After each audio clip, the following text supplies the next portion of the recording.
رسول اکرم صلی اللہ علیہ وآلہ وسلم کا ارشاد ہے، جو آدمی صبح کو فجر کی نماز کے بعد 3 مرتبہ اعوذ باللہ السمیع العلیم من الشیطان الرجیم پڑھ کر سورۃ عشر کی آخری 3 آیات ایک مرتبہ پڑھ لے تو اللہ تعالیٰ 70,000 فرشتے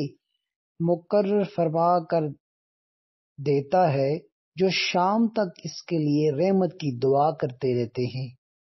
اور اگر اسی دن مر گیا تو شہید مرے گا، اور جو شام کو مغرب کی نماز کے بعد یہ عمل کرے گا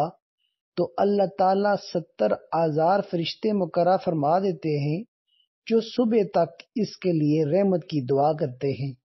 اور اگر اسی رات مر گیا تو وہ شہید مرے گا۔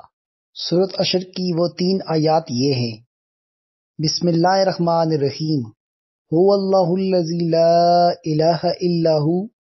عالم الغیب والشہادۃ هو الرحمن الرحیم، هو اللہ الذی لا الہ الا هو